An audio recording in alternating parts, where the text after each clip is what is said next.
Well, Passover begins tomorrow at sundown. It's the story of God delivering the Israelites from slavery in Egypt, and it is the quintessential freedom story. In fact, many say it's the main inspiration behind the Enlightenment, the American Revolution, and the Civil Rights Movement. Here's the thing, while the overarching theme of Passover holiday is freedom, many parts of the Seder, the ritual meal eaten on Passover, contain deeper meanings.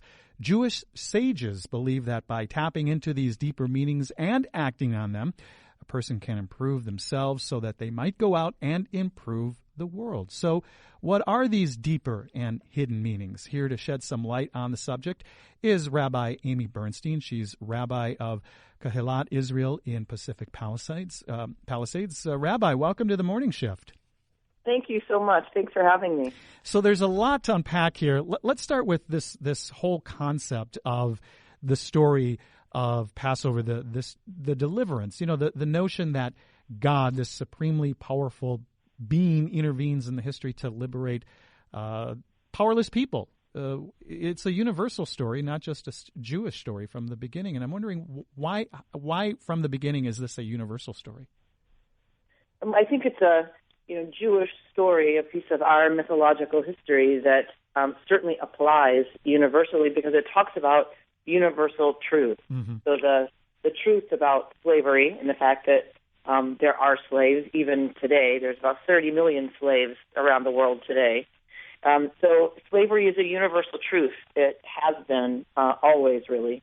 And the ability to imagine something different, to imagine a world, to imagine oneself different is a supreme act of courage.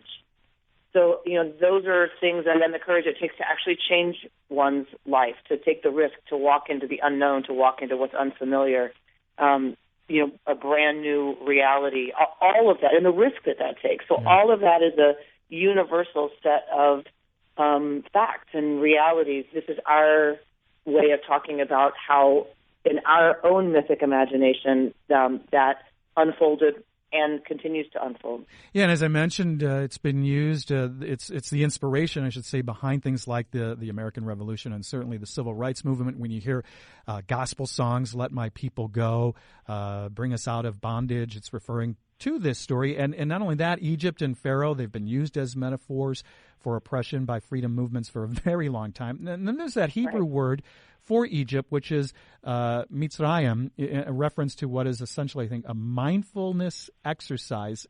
Give us a deeper explanation of that word. Sure.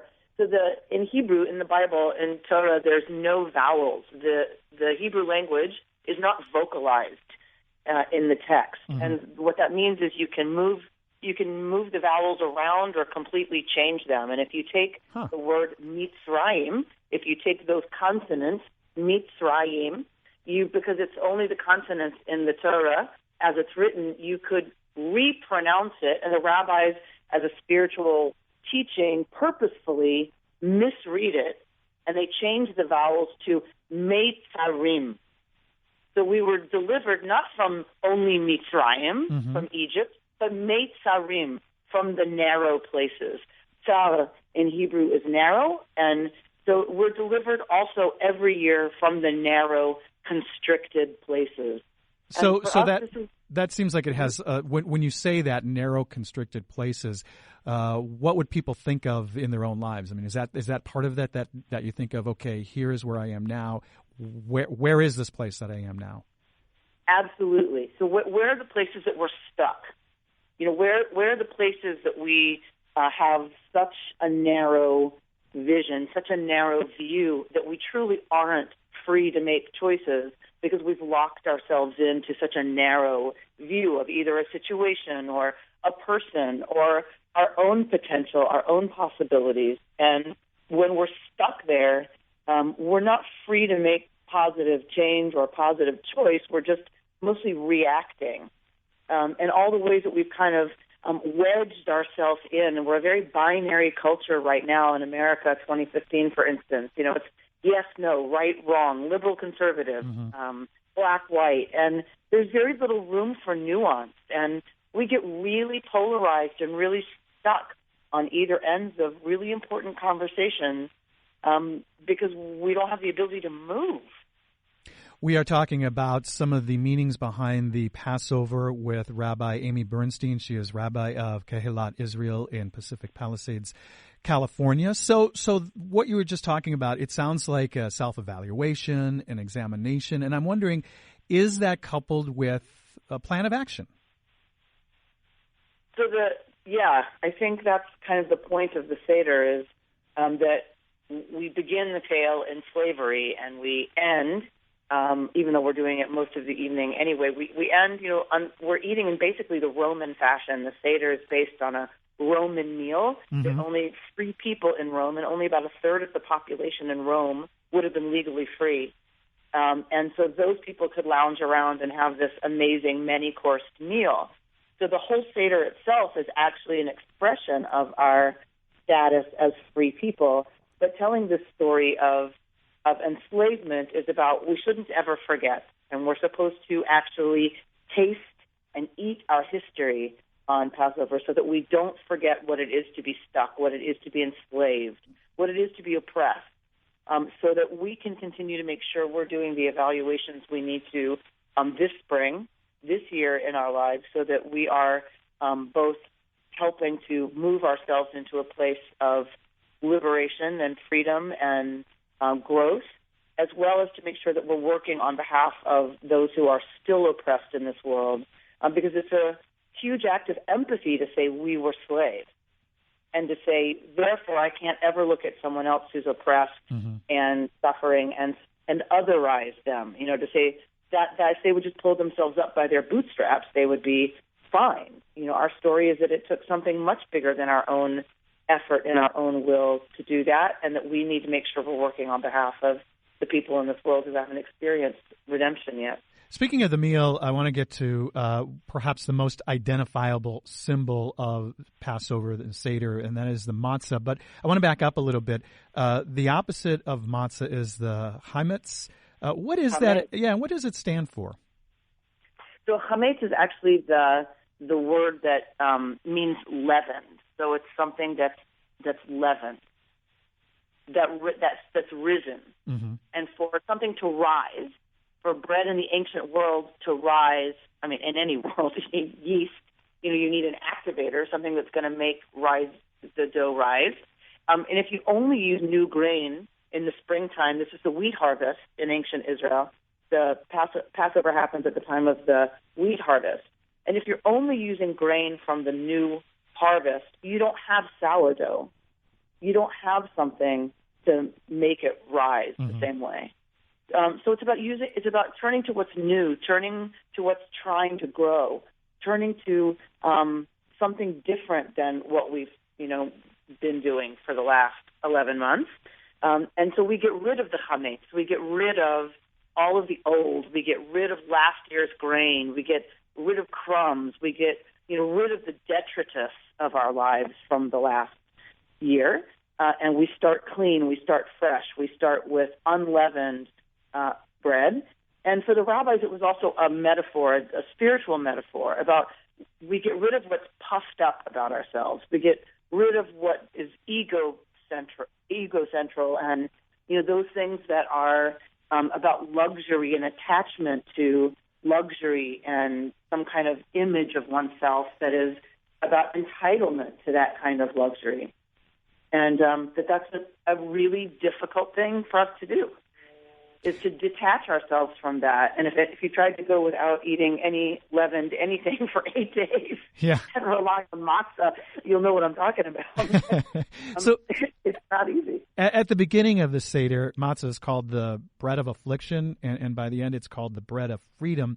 How do we look at that transition on I guess, a more personal level? I think that one of the greatest things about the rabbis' crafting of all of these rituals is that they were very aware that we're a both-and people, not so much either or. And that so at the same time we're calling the matzah that we eat lechem oni, the bread of oppression, the bread of affliction, and at that same meal we're calling it and eating it as the bread of liberation and the bread of redemption. And because really it's both. We have to get in touch with our suffering. We have to be in touch with the ways that we're still in pain. And each of us knows this. Each of us knows moments of suffering and helplessness and ways that we wish things could be different and they just aren't, and we struggle. And we have to eat that. We have to taste that. We have to be deeply aware and in touch with that before we can imagine something else and really activate those powers, those potentials, those energies that make for liberation, that make for change. And then we have to eat that as well, and we have to really take that in as well, our ability to be actors in the world and agents, and that's a demand of our tradition, is that we taste also the bread of freedom, and that we, out of our gratitude for that, make sure that we are doing what we need to change the rest of the world as well. You know, Rabbi Bernstein, over the years I've been invited and have attended more than a few Seders, and I've always wondered, and I never asked anybody there, but I've always wondered why Moses is hardly mentioned in the Haggadah, which is the book you read for Seder. Yeah, I think one of the reasons it's very easy for us as people to turn to a hero, to turn to a deliverer, to turn to somebody who's going to do it for us. And I think the rabbis were very smart and very nervous about having too much focus on the leader of the movement, because that somehow relieves us of some of the responsibility for what we have to do. And, this whole act of eating the bread of affliction and eating the maror, the bitter herbs, and tasting suffering is an act of deep and radical empathy. And it's to empathize with, those who are suffering. And then that moves us to change. It moves us to do something. It moves us to resist the status quo. But if we look to a deliverer, if we look to a Moses to do it for us, we can get very lazy very quickly. So in other words, hey, you're on your own, do it yourself, and sort of help others do it as well. Yeah. Doing it together. One of the things that has been added is an orange to the traditional Seder plate. What's the story behind that? There's a lot of versions of this story, and there's a lot of arguing about the actual original story. But the way I understand it, having gotten to as much at the bottom of it as I can, is Susanna Heschel, who's the daughter of our amazing scholar and teacher of blessed memory, Rabbi Abraham Joshua Heschel, one of our greatest thinkers and writers and philosophers. She was at a national conference of Jews where there was a hot debate going on about women rabbis and women teaching and women being public figures in Jewish life. And one of the people stood up quite angry, and one of the men stood up very upset and said that a woman belongs on the bima like an orange belongs on the Seder plate. So it was a reaction to that.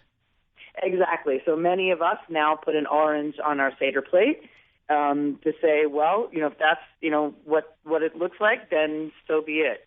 So and it sounds like our act of defiance, right? Our act of standing up and saying it doesn't, just because this is the way it's always been, doesn't mean it has to be understood that way now. And Passover is the perfect time to talk about ways that we want to challenge the order of things. Well, given that, it sounds like not everyone perhaps puts an orange on the Seder plate. Correct. Yeah. There's lots of different ways people have made the Seder really personal, in terms of their own generation's experience. My grandparents put potato peels on the Seder plate, and it was to remember the people in the Holocaust who maybe made it one more day because they got potato peel in their soup. Wow. When they stood in line. And so it was that precarious, life and death, and that we shouldn't ever take for granted this amazing meal that we're about to eat when so many of our people in our own memory suffered fates far worse than slavery. Rabbi, before I let you go, just very quickly, what's your favorite teaching from the Haggadah?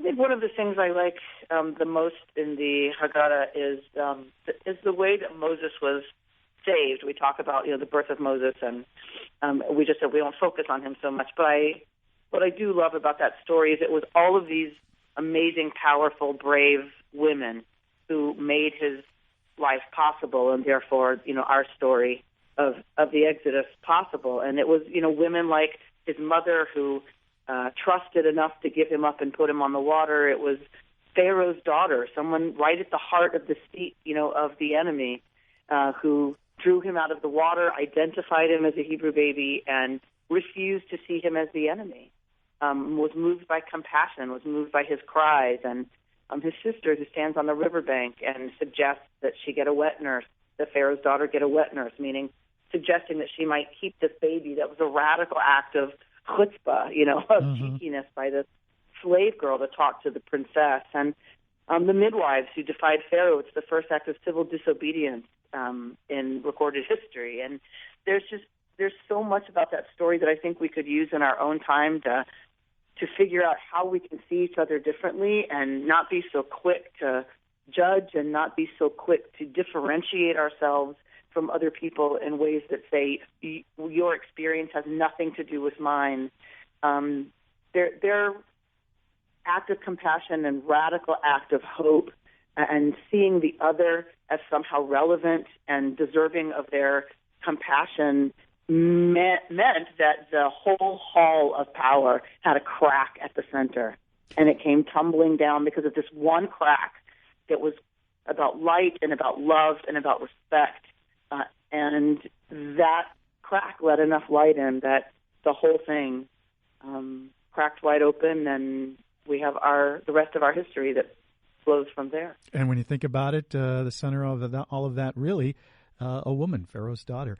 Rabbi Amy Bernstein talking about some of the meanings behind the Passover story. Passover begins tomorrow at sundown. Rabbi Amy Bernstein, Rabbi of Kehilat Israel in Pacific Palisades, California. Thank you so much for joining us and shedding some light on this. Thank you so much for having me.